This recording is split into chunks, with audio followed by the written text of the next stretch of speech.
If it is not right, do not do it. If it is not true, do not say it. Marcus Aurelius.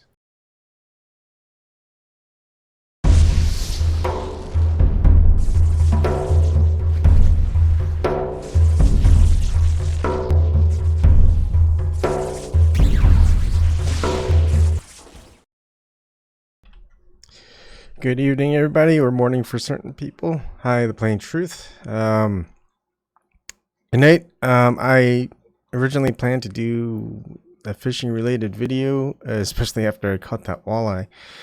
But I was going about it for about an hour, and heck, you can see just all the different links that I've got up here that I was prepping, but you know what, I just didn't have it in me at the moment. What I am going to show is a lecture by Professor Sugrue. You can see that's what he looks like right there. It looks to be an old one, but it's a good one. And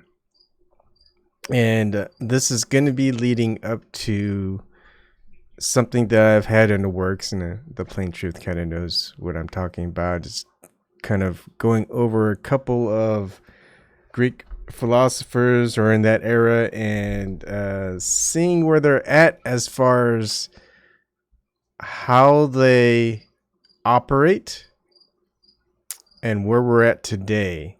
And this can go all the way from those who are looking for truth and those who are looking to make money off of their cult of personality or whatnot, the secret societies, the mystery schools, the all of that stuff. They all relate, and also where it stems into the globe earth theory, which you would think that maybe the ones who are looking for truth are the ones kind of touting that, but no, it's the ones who have been associated with starting mystery schools and those who are quite sophist that have led the way to the globe earth, which is interesting if you look at it in the context of the Greek philosophers. So I'm starting this one off. I do accept donations. It's probably almost 16 months. I've had my cryptocurrency donations up. I've had $0 so far. You can always look them up by checking the blockchain. Is this blockchain? Which one is this? This is, I think that's Vertcoin. There's both. That's weird. All right, which one is this one? All right, so this one is the one that's listed, and again, you can see they've taken money out of my Patreon. If you look back in their video, and giving it to Susie Dawson when she needed it back in June of 2018. Here's my Vertcoin, $0, and it's empty because there's nothing, no transactions ever. All right, so I decided to add in PayPal.me because people have donated within Google Chat, Super Chat, which Google takes a big chunk. And I'm going to disclose, since I did have a donation here, I will disclose how much money I received and maybe from who, maybe just the initials, maybe that. If you do send it to me and there's a note in it, just tell me if you're okay with me saying your name or who you are that donated or not. Anyways, that will be tomorrow's video. I'm Max Waller. Okay, so I'm going to move on. So just to give you a little I guess tidbit before I play this video lecture is that one of the pre-Socratics, Heraclitus, which I just kind of explored a while ago, and oh man, there's more to explore with Heraclitus, but with his philosophy, it pretty much gained the attention of a couple of notable individuals throughout history. And you know these people because of how they've acted, I guess, how they've been. Epictetus is one, who is a slave, which I think he's mentioned in this video. And there's Marcus Aurelius, an emperor, and another person influenced was Friedrich Nietzsche. And there's probably been a lot more. And most of the time you would just call them Stoics. Okay, here we go. I will shut up and talk about this afterwards. After the death of Socrates and the breakup of Greek culture that resulted from the Peloponnesian War, Socratic philosophy went into a decline and fragmented into several pieces. And the fragments of Socratic philosophy make up the body of Hellenistic philosophy. What I mean by Hellenistic philosophy is the subsequent developments of Greek philosophy, which take their cue from the Socratic approach to philosophy. Yet, they don't have all the component parts of Socratic philosophy. They usually lack the wit. They almost always lack the poetry. Occasionally, they absorb some of the ethical doctrines or epistemological doctrines, but the ones who come after Socrates never really live up to the Socratic ideal. The three main fragments that Socratic philosophy breaks into are called Stoicism, Epicureanism, and Skepticism. And these are the most important Hellenistic outgrowths from Socratic philosophy. And since Rome, the Roman Empire in particular, is the political entity which ultimately dominates the Mediterranean basin and absorbs and inherits the tradition of Greek philosophy, most of the Hellenistic branches of philosophy are developed in connection or with reference to, either politically or intellectually, with Roman culture. And the first of these developments is hedonism, or Epicureanism, named after a guy named Epicurus. And what Epicureanism says is that pleasure is the only good, and that the happy man is the one that has a great many pleasures, but no corresponding pains. And there is potentially a way of deriving that from Socratic philosophy. If you would take the idea of Socratic prudence, the man who drinks a little bit in order to get a certain degree of pleasure, but then not so much as he will cause himself a hangover or cause himself some corresponding pain, he's being prudently Socratic, picking and choosing his pleasures in such a way that he does not generate any corresponding pains. You can see possibly how people who were not entirely developed who were not entirely committed to the Socratic conception of the soul and of virtue might want to derive that sort of justification for the pursuit of pleasure from the Socratic dialogues. A second alternative, again a minor alternative, fragment of Socratic philosophy is called skepticism. Socrates, throughout most of the dialogues, I would emphasize the word most rather than all, says that he doesn't know anything. Part of the Socratic irony is this posture of acting as if he's really an ignorant man when in fact he is wise, in saying that he knows nothing and thus never trying to teach people by directly making declarative sentences. For the most part, Socrates teaches by question and answer. Socrates helps people to articulate and to realize what's already buried within their soul. When Socrates does that, when he's in that skeptical mode, he says, I myself know nothing, all I do is inquire into things. I'm the eternal inquirer. I'm the patron saint of rational inquiry. And it's possible to see, particularly within the context of the Roman Empire, how skepticism might develop from that Socratic stance of knowing nothing. Remember that the Roman Empire is a heterogeneous mix of peoples and cultures and religions and philosophical positions. And after being forced to encounter one cosmogonic myth after another, one theory of religion after another, one theory of morals after another, sophisticated Romans, sophisticated Hellenistic thinkers might well come to the conclusion that Lucian the Skeptic did, which is that no one really knows the right path, no one even knows if there is a right path. The best we can do is say that the pretensions made by the various schools of philosophy are just that, pretensions. Skepticism, while it may be rather negative, is at least right. We can be certain about what we do not know. All right? And it's possible to see how someone, especially someone that was terribly frustrated with the attempt to obtain final, absolute knowledge, might resort to skepticism as a kind of easy way out, a way of avoiding the burden of Socratic inquiry. The third and most important development in Hellenistic philosophy is called Stoicism. And Stoicism is probably the greatest and most interesting achievement of the Hellenistic philosophers. And while it never achieves the poetic and intellectual grandeur of the Socratic synthesis, of the Platonic overarching system which makes statements about the entire human condition, Stoicism is, in fact, a noble philosophy, an excellent philosophy for silver men, for those spirited men in the Republic who are going to be our guardians. It's an excellent philosophy for military men. It's an excellent philosophy for people that are going to be practical politicians if they intend to be virtuous, if they intend to pursue the public good. And Stoicism is characterized by a rejection of pleasure as the standard of human happiness and human felicity. Stoicism takes the position that the wise man, the good man, the philosopher, is a man who lives in accordance with nature. He fears only abdicating his moral responsibility. He is not afraid of pain. He is not afraid of death. He is not afraid of poverty. He is not afraid of any of the vicissitudes of the human condition. He fears only that he should let himself down and that he should be less than a complete human being. According to the Stoics, and there are a number of Stoics, 2 or 3 or 4 or 5, that actually develop the doctrine, but all the doctrines are quite similar. The only matter of concern to a wise and philosophic individual is the things completely under your control. You can't control the movements of the sun and the planets. You can't control whether a leaky ship sinks or makes it to port.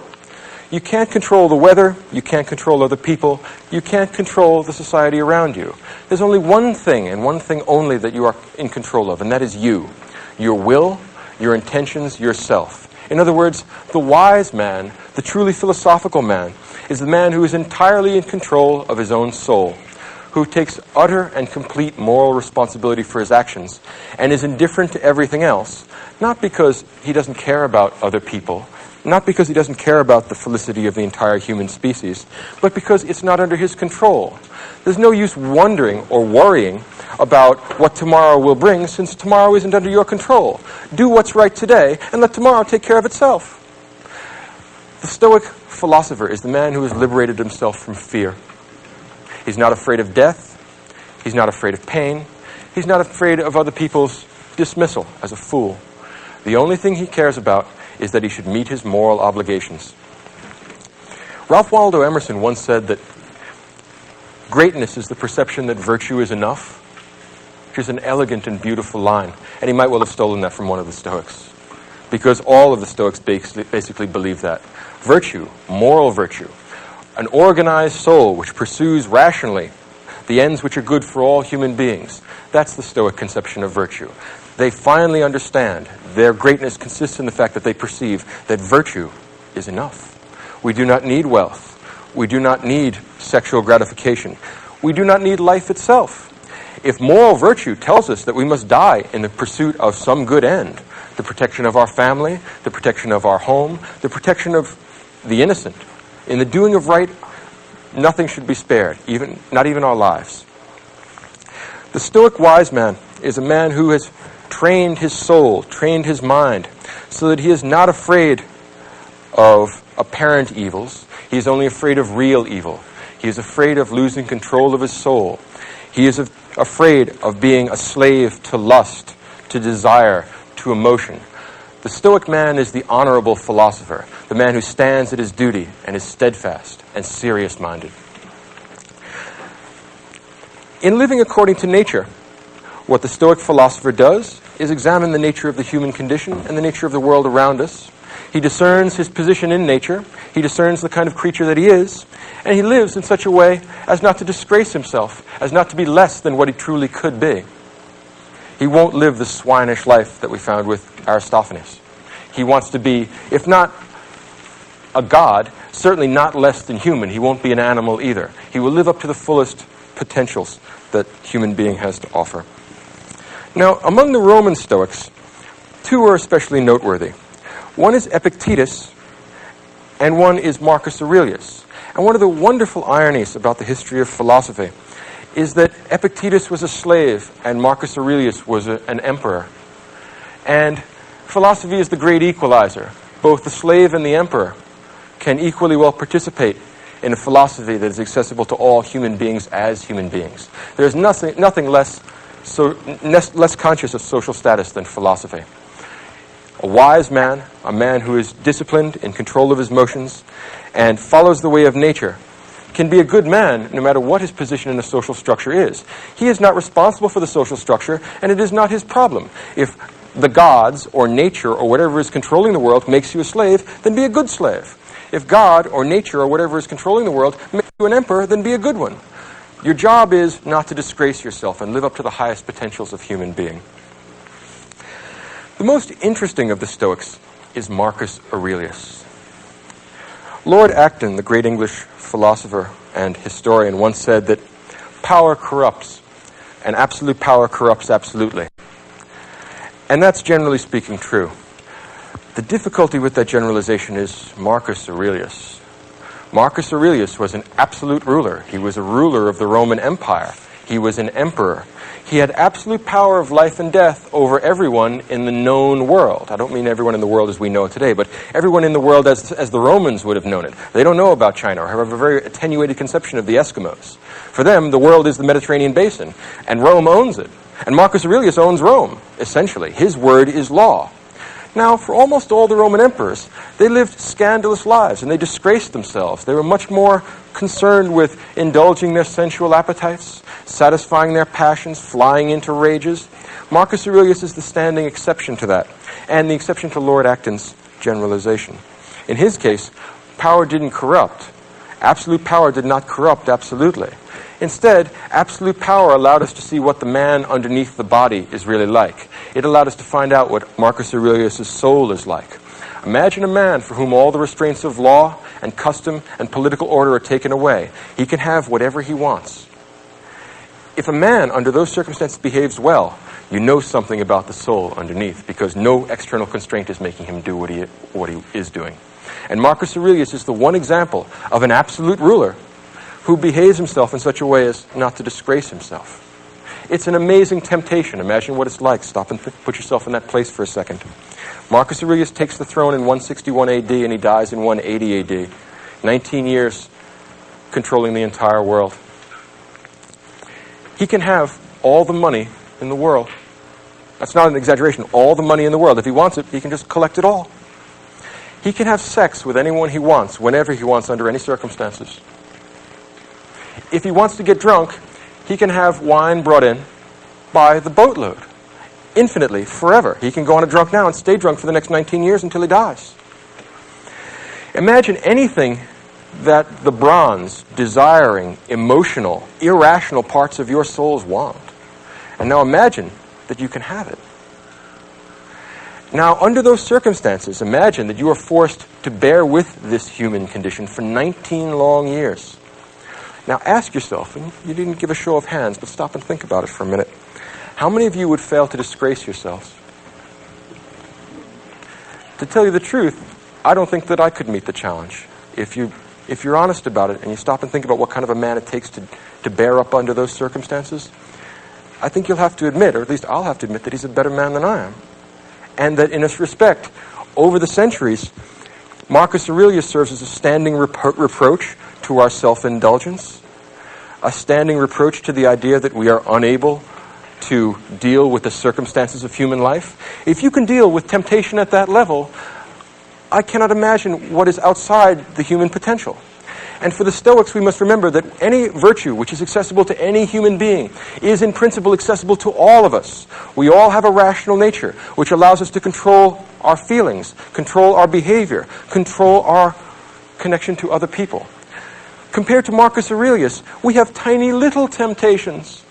We're tempted to steal a little thing. We're tempted to cheat on our income taxes. We're tempted to cheat on our spouses. Marcus Aurelius has that sort of temptation magnified 1,000-fold.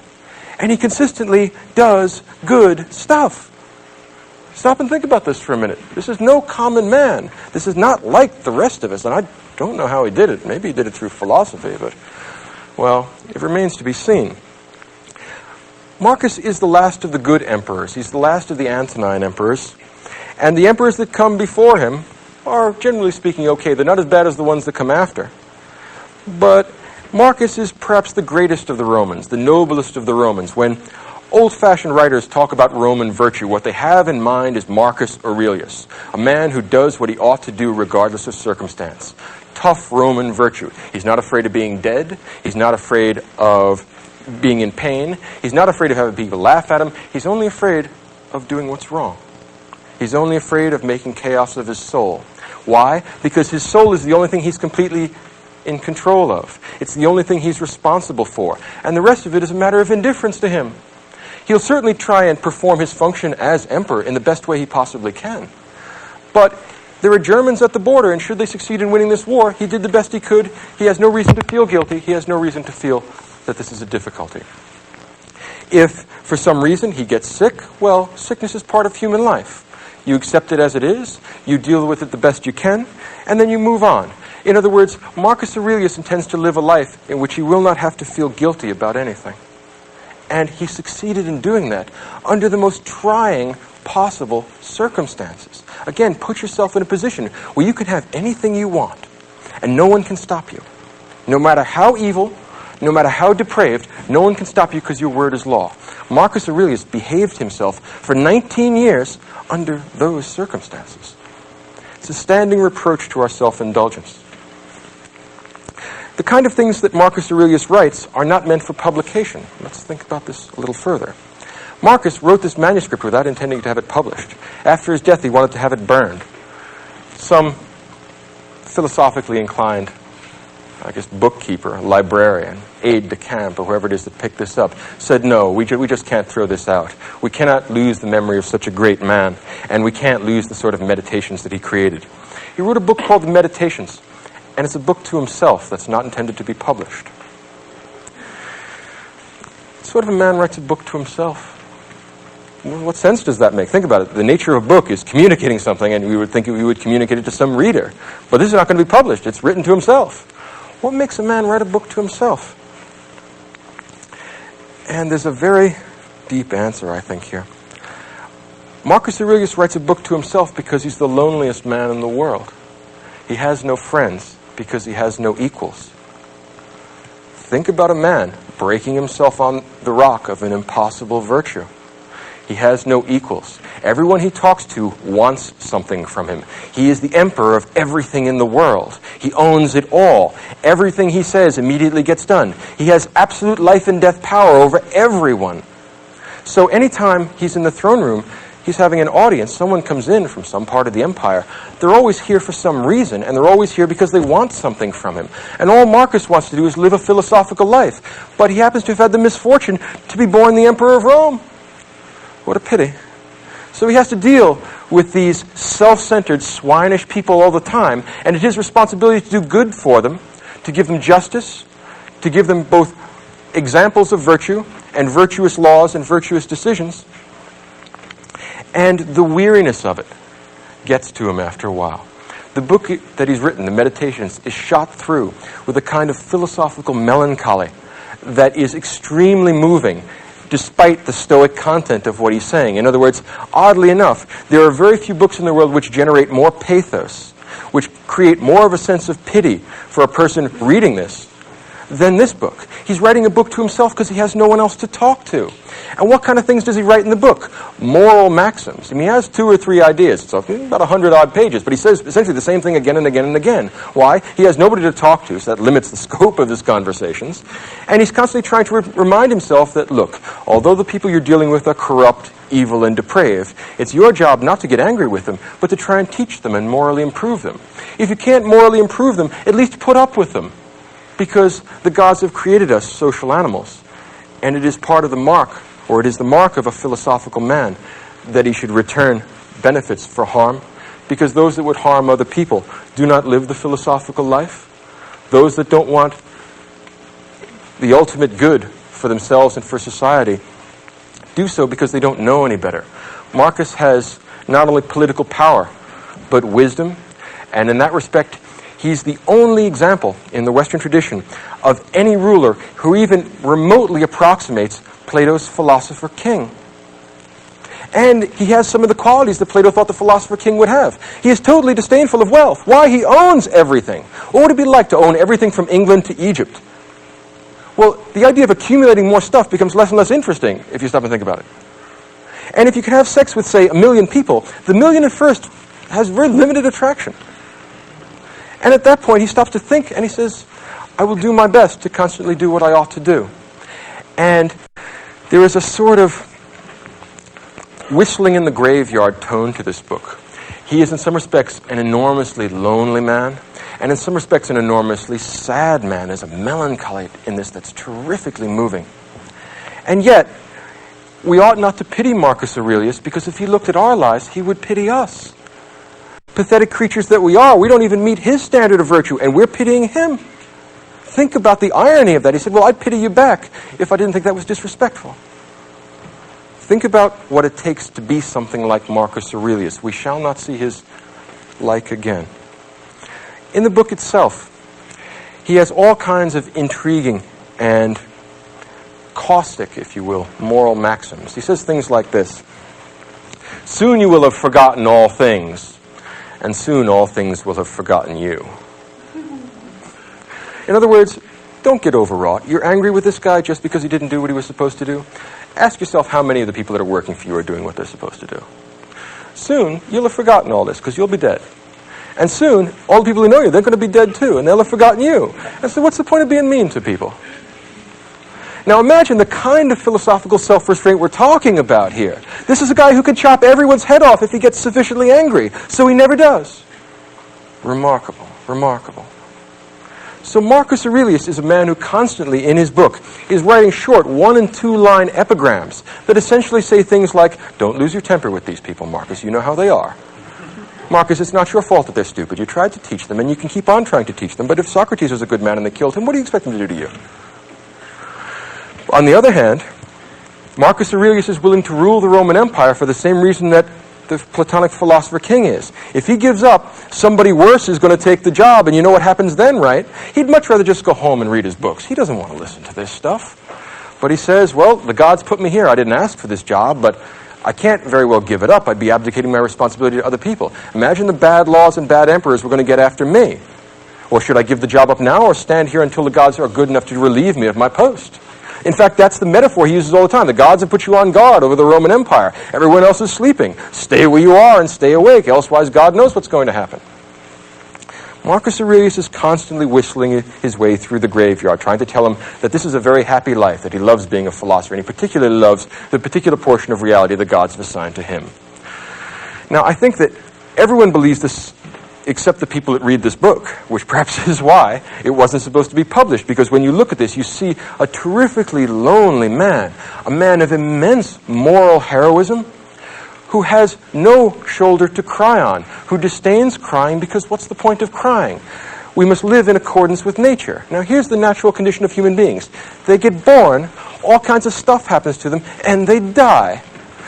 Marcus's maxims with reference to that are A, stop complaining. There's nothing to complain about because there's only two kinds of things. There are the kinds of things you can control, and there are the kinds of things you can't. If you can't control it, complaining about it is stupid and a waste of time, and I don't want to hear any more about it because you can't control it, so what's the point of talking about this?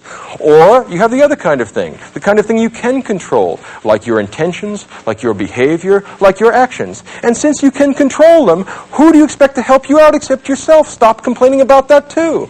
So whether it's the kind of thing you can control, or it's the kind of thing you can control, Marcus Aurelius does not want to hear any complaints, and he does not want to hear any excuses, because there are no excuses to give.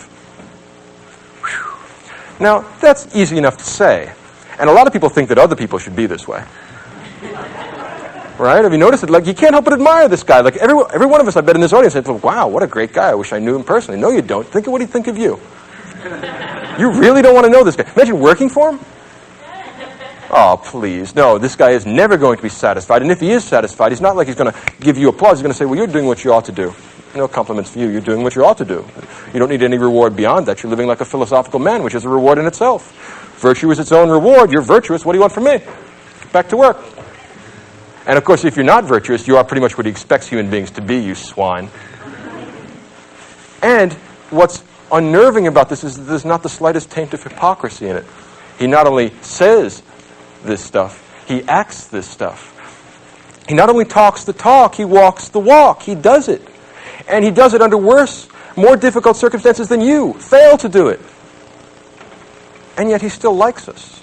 In other words, he still go out of his way to help us out. If he were the judge in a court of law, he would still give us justice, even though we have done nothing to deserve it. As a matter of fact, what is it what's the line from Hamlet? If we gave every man his deserts, who would escape a whipping? Marcus Aurelius would. That's part of the problem with Marcus Aurelius. There's nothing quite like this guy in the whole history of the world. Marcus Aurelius says things in his book like, human beings are social animals. Either teach them or put up with them. The kind of thing that a man has to remind himself of, I imagine. Or Marcus says in another passage, are you weary of enduring the bad men of the world? The gods aren't, and they made them. Are you really weary of enduring the bad men of the world, especially given that you're one of them?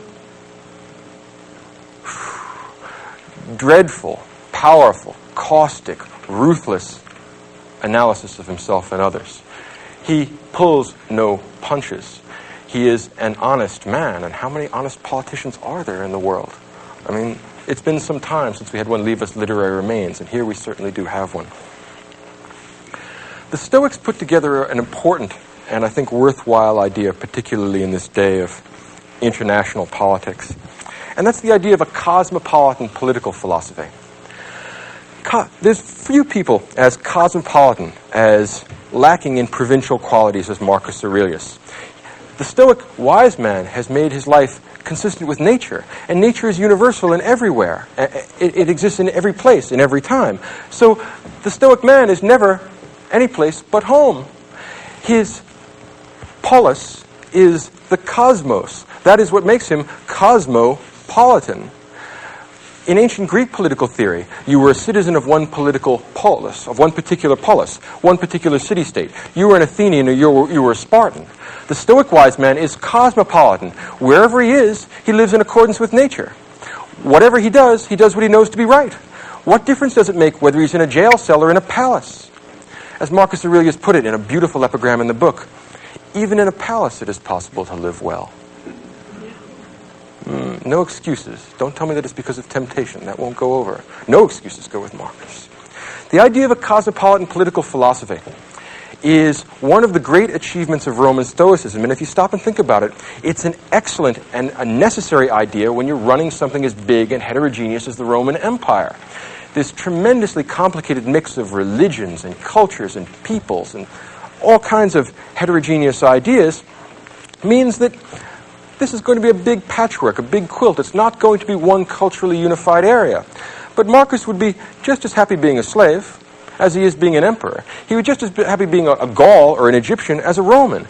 As long as there is a nature there, and there is a human spirit which can be made in accordance with nature, any of the external facts of life don't matter. And now for the first time we can perhaps see why the Roman Stoics have a reputation, to some extent deserved, of being kind of harsh, cold, unfeeling men. Because there's nothing to worry about. And it's hard for them to sympathize with the fact that other people are worried about things that they regard as trivial or not worth worrying about at all. Many of us worry about sickness. Well, Marcus Aurelius will point out that all people get sick.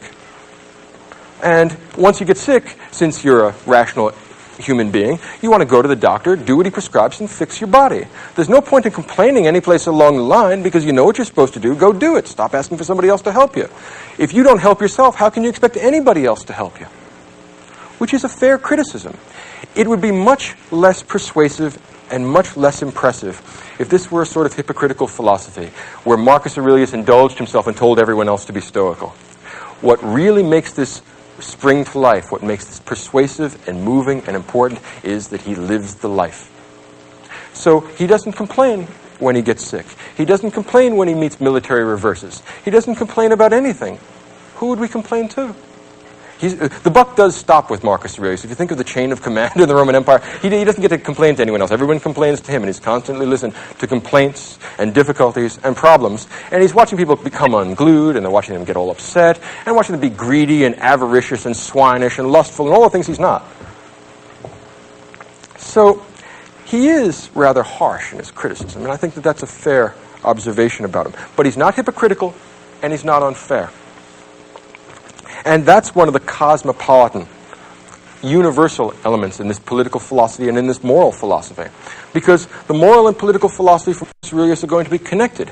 In the same way that in Plato's Republic, politics was ethics writ large, and what was good for the individual soul, the gold, silver, and bronze, that ordering of the soul between reason, spirit, and desire, what's good for the soul is the same thing that's good for the city. To have rational people running the government, like Marcus Aurelius, doing their best to follow the philosophical life. You'll want bravery and fortitude and courage among your soldiers, the silver virtues. And among the rest of the people, you expect the bronze virtues. They want to eat and drink and make merry. It would be nice if we could make philosophers of all of them, but if we can't, well, the best thing we can do is to take care of them and prevent misfortunes from befalling them. In some respects, to try and save them from themselves. Now, Marcus Aurelius is the only example of this in Roman culture. There's not a great deal of things that we can compare him to. If we had to say that there was someone to compare him to, it would be Epictetus, the slave. And Epictetus and Marcus Aurelius could meet at a level of equality, even though the social distinctions between them are enormous and grave. The reason why they would meet at a level of equality because they could share mutual respect, because they both understand that to have an orderly soul is the key thing in human life. And that's what makes life worth living. And whether you happen to be a slave or an emperor doesn't make any difference.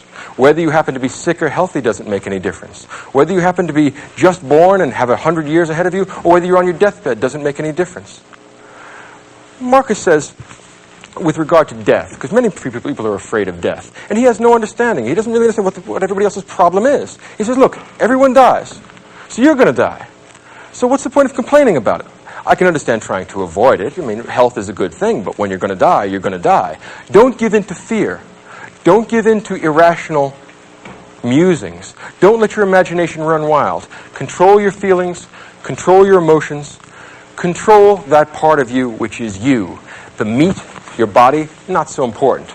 The other stuff around you in the world, a matter of indifference to you. As long as you follow the way of nature, as long as you act in a rational fashion, as long as you live up to the best potentials in the human soul, then you are a good man and you need worry about nothing else.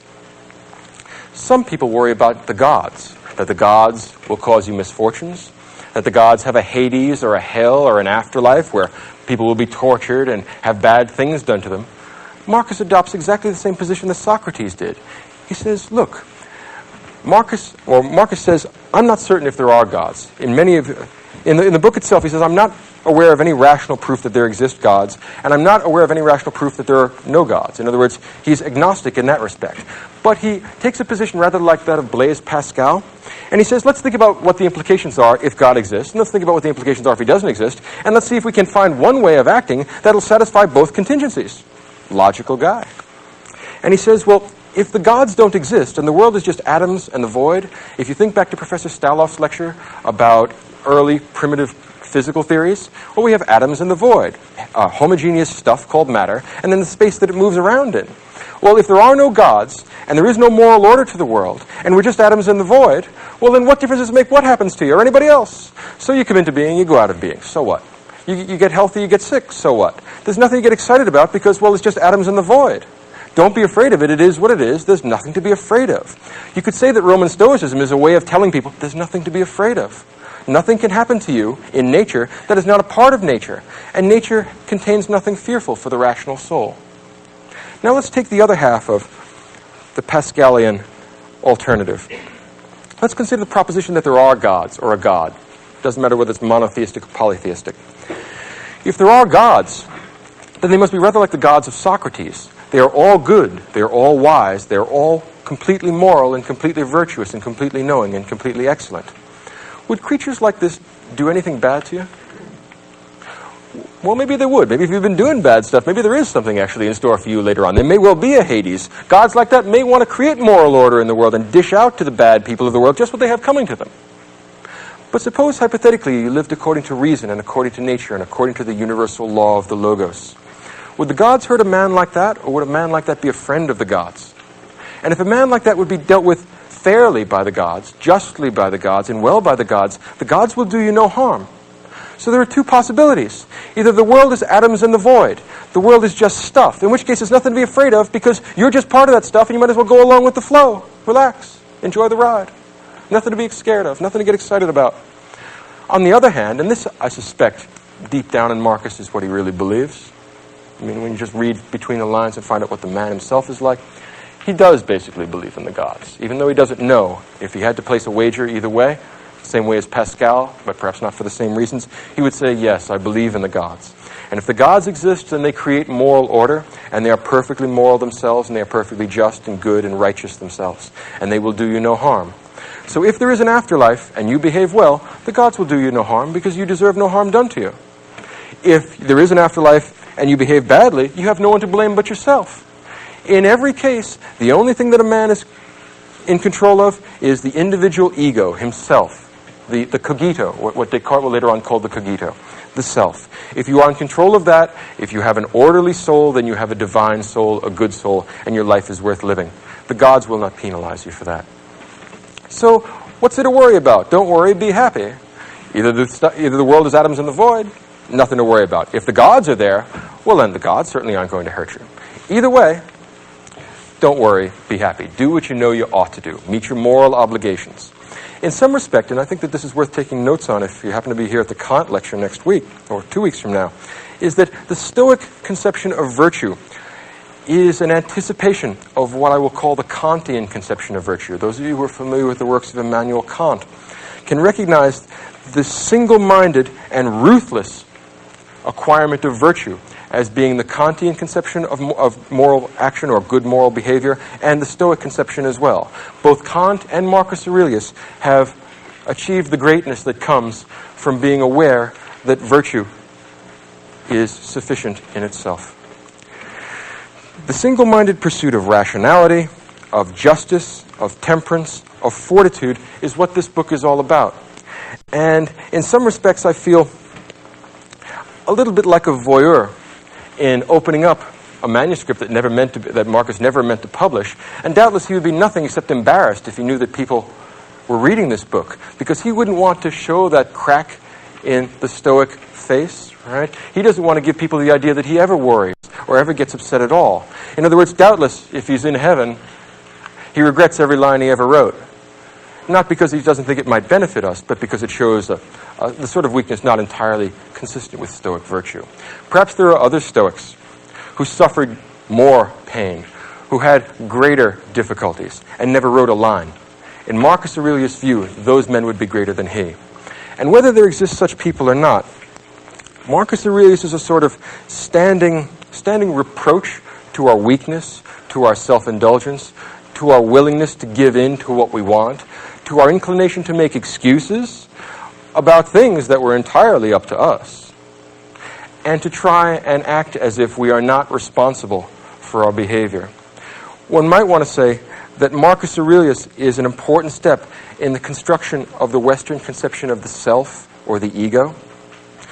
You are the part of you, not the meat, but the will, the soul, the internal stuff. That's what you're responsible for. That's what the gods will judge you on the basis of.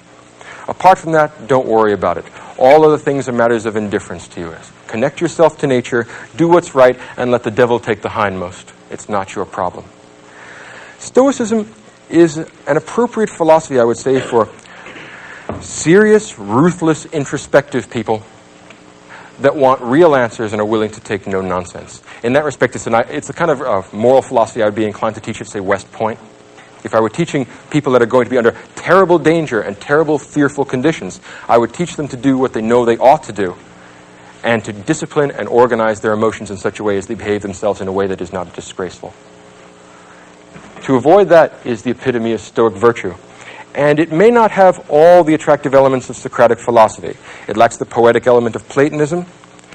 It lacks the comprehensive intellectual drive of Socrates. But it still contains elements of Socratic nobility that neither skepticism nor Epicureanism offer us. And in that respect, I think it's the true heir of Socratic philosophy. The key idea behind Marcus Aurelius, something like this, that it's just the human condition for us to have troubles and worries and anxieties and problems. Don't torture yourself by worrying about things that aren't in your control. Leave that in the hands of God. Leave that in the hands of nature. Do your best to control the things that you do have control over: yourself, your behavior, your intentions, and your actions. If you do that, you will live a blessed and happy and virtuous and wise life. You will be a real human being. If you fail to do that, gradually the inclination towards debauchery, evil, vice, sin, to put it in theological terms, will become greater and greater, and unless you arrest this slide towards self-indulgence, you will harm yourself and you will harm the people around you. No rational being wishes to harm themselves. No rational being wishes to harm the people around them. Because of that, if we were to be rational, it is the same thing as making us good, and that is the same thing as making us free. Not free in the sense of political freedom, being a slave or a free man, but free in the sense of being autonomous, making our own decisions, making laws for ourselves. Free in the sense of no longer being the slave of our passions, being pushed about by our feelings, being a toy that gets messed with by arbitrary things that are really beneath the human condition, that are mere emotion. If we want to be fully human, we must be fully free, and that means fully rational, and that means fully good. Accept no substitutes, is what Marcus Aurelius says. He did that himself, and he hopes that other people will do it. He did the best he could, and you can't help but feel that at the end of his life, he must have felt relieved that the terrible crushing burden of this loneliness, a man that has no equals and has no friends, a man that has nothing but philosophy to guide him, death must have been a great release. It's like getting the evening off after you've put in your turn guarding the camp. And instead of becoming an obscure and unimportant figure, he's become a symbol in the history of Western philosophy of the practical, concrete, immediate virtues. The sort of virtues which are accessible to us, not because we have profound intellectual ability, not because we're a Newton or a Kant, but simply because we have problems and we're everyday rational human beings. The Stoic man says that a virtue that is possible for one man is accessible to all of us. There is no excuse for us not being that good. If we provide such excuses for ourselves, we harm ourselves and we harm others by preventing us from recognizing our true moral obligations. Marcus Aurelius lets us know that all people suffer, but that not all people pity themselves. Marcus Aurelius lets us know that all men die, but that not all men die whining. Something to think about. Take home with you and mull it over.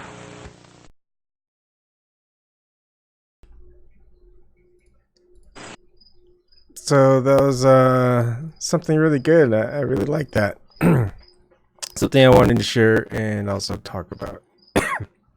I mean, we've got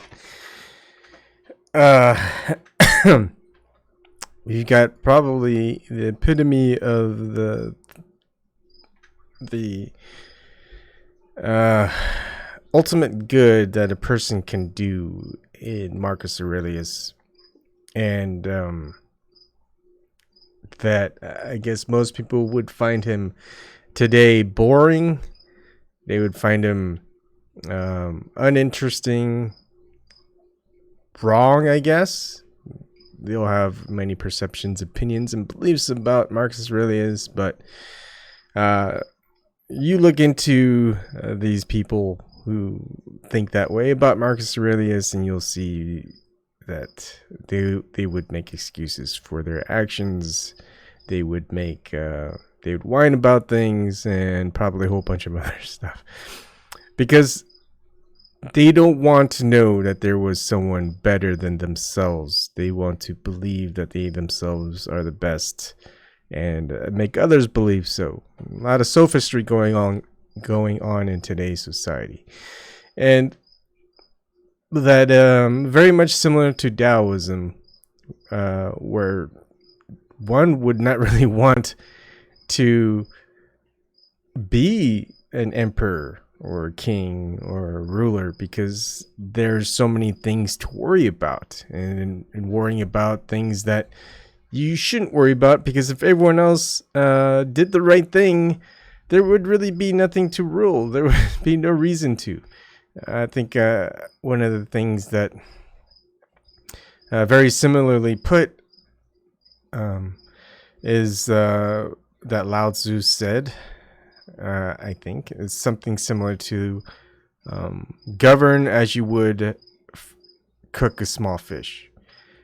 Right? You don't want to do too many things, because you'll just affect things in a way that may not work out as well. We do see, at least in the corporate world, some people with those types of management ideals.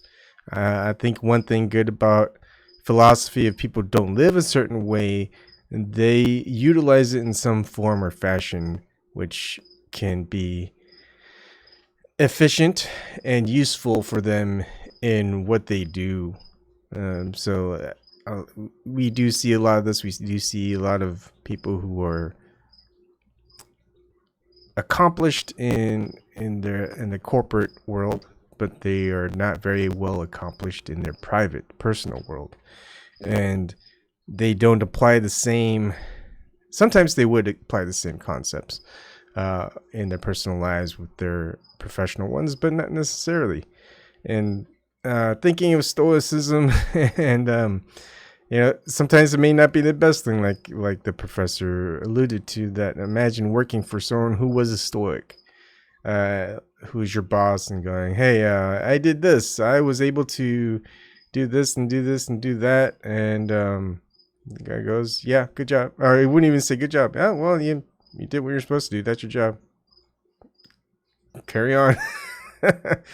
And they go, "Well, look, you guys just made like 500% more than your previous year because of what I did. Shouldn't I get like a little bit of a raise?" And go, no, it's your job description. It's you're paid what you're paid to do, and you did what you did." And you'd be like, "Oh man, I hate this Stoic fella." But I think there has to be maybe a mix, and I think that's kind of the sad part of Marcus Aurelius, which is the irony there, where we're thinking how sad it is to be Marcus Aurelius, even though he was the ruler. He could have done anything he wanted, and yet he's probably sad about people like us. But it's like there's things that he could probably change. I mean, if you're the ruler and you can control things which many other people can't control, I mean, that's the hierarchy of things. Yeah, you may not have control in where you are placed, but you can always move up and down that structure that's under your control, especially if you're on top. You can say, and you can bring people who are at the bottom of a structure and bring them up. I mean, there are things in your control if you're the highest one up, as things cannot be as much in your control if you're on the bottom of a social hierarchy. So there are things within the Stoic philosophy, at least in Marcus Aurelius' view, that can be expounded upon, I think. But I think, again, there really wasn't much.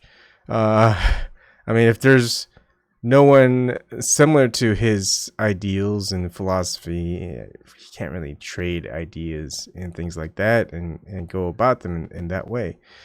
For example, there are things that really aren't under our control. For me, the shape of the earth, some people say this, some people say that. It's like either way, it's not under my control to find out one or the other. I could go searching, I can't go exploring.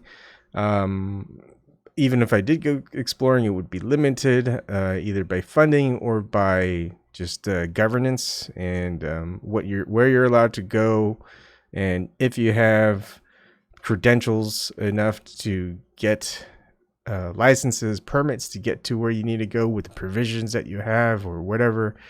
But some of those things can be changed. That can be worked at. Same thing if people want to change the government and things like that, especially at a national level, which is very difficult to do. But you're not going to be able to go in there and just put your some people do. Some people say, "Hey, we'll just do a military coup. We'll take over the government, etc." And therefore, you can make changes of things that you normally wouldn't be able to control because you've been able to get a bunch of people armed and take over something where there's reason to, one way or another.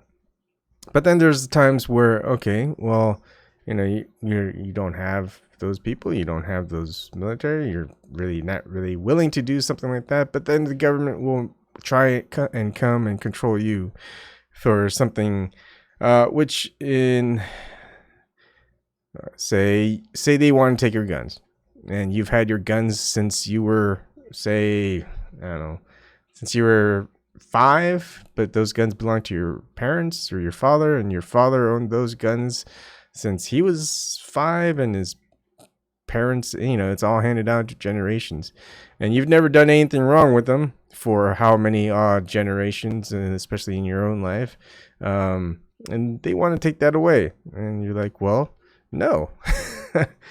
You can control what you can control. You can't control what they want to do. You can control what your response is. And if their response is to do something that's unlawful, not natural, and just basically theft, with the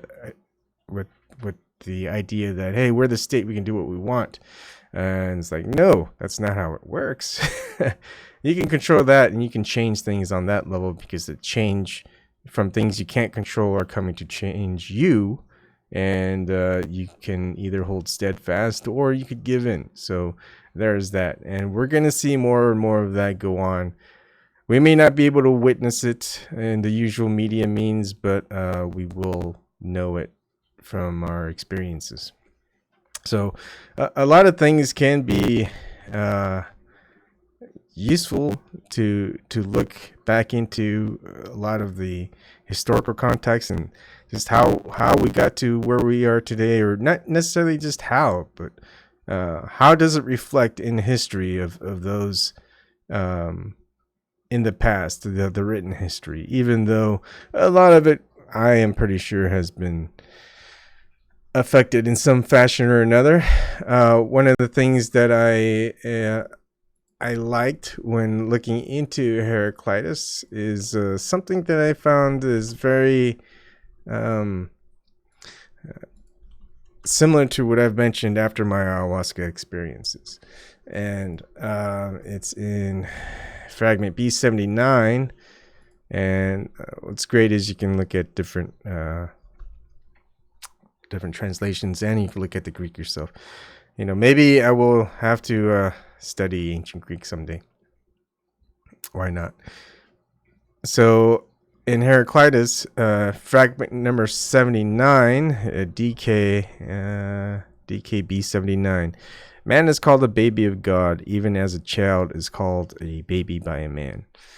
And one of the things that I was always kind of alluding to is that, if there is something higher than us, that if we were created, just like the agnostic point that the professor alluded to, that Marcus Aurelius, very similar to what Blaise Pascal was thinking at that time.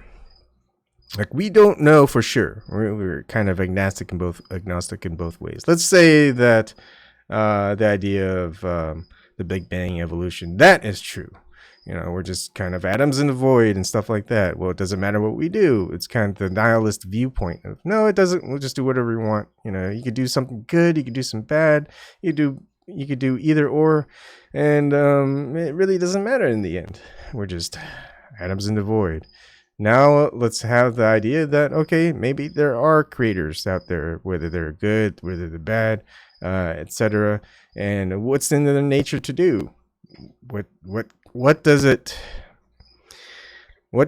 our innermost ideals within the world that we live in, what is it that we are called to do? And if we are going against that calling, then does that mean we're going against which interest? Our own interest, or interest in against nature, against the idea of being created, and all this other stuff? Well, just think of it in context as how much just nature in itself. Every at least the humans, I mean, we could talk about different animals too, but in humans we have children, and children grow up to be men. Well, If we are humans themselves, children of something else, then we would eventually become that something else. I mean, everything follows a pattern. I mean, there's nothing that is not in itself a pattern. There's always some form of pattern. That's just the way nature works. So just knowing that, and then coming to Heraclitus and then seeing this is just like, all right, I'm no longer surprised. You know, there's a lot of things that happen, and I've gotten to the point where it's not really a surprise anymore. It's like, okay, it makes sense. Let's just follow the sign. And then there is another fragment by Heraclitus about signs, which based upon the Oracle of Delphi. And I wonder if I'm able to find it. Let me see if I can find it. There's a lot of stuff here, but I think I'm able to find it because I've seen it before. But I want to make sure people can see it within the actual fragment itself. And maybe if I just looked, let's go look at itself. Just something to note. DKB129, one of the ones I found in Pythagoras, and there are criticisms of Pythagoras, but here's one we could read directly from the translated fragment of DK and B129. Pythagoras, the son of Mensarchus, pursued inquiry further than all other men, and choosing what he liked from these compositions, claimed for himself a wisdom of his own. Much learning, a bad craft. So he's one of the most critical of Pythagoras, which is probably, we'll dig more into Pythagoras, and we'll dig in more into the Sophists and Pythagoras. Founded schools. He made sure that they had the initiants were sworn for vows of silence. He would collect on those his teachings, and basically he practiced the Sophists' practices, really. But you won't see many contemporaries claim Pythagoras as being a Sophist. But we'll see about that. We'll see if his actions depict those as to being in. We'll make categories and boxes, just so we can get an idea, not necessarily that everyone is boxed into itself. Let's see.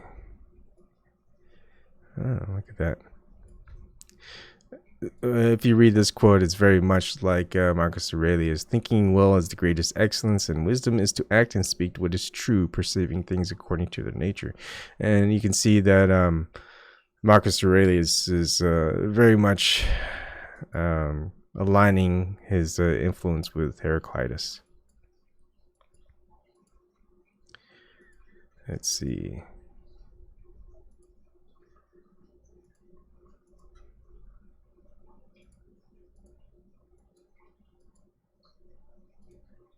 This will be a short one. I'm calling it an hour long episode, a short one. Okay, here's where I'm talking. The DKB93. The Lord, whose is the oracle at Delphi, neither speaks nor hides his meaning, but gives a sign. So, I mean, it's the signs have always been around. I've been a little bit more open to regarding such things as signs, and thus I explore a little bit more.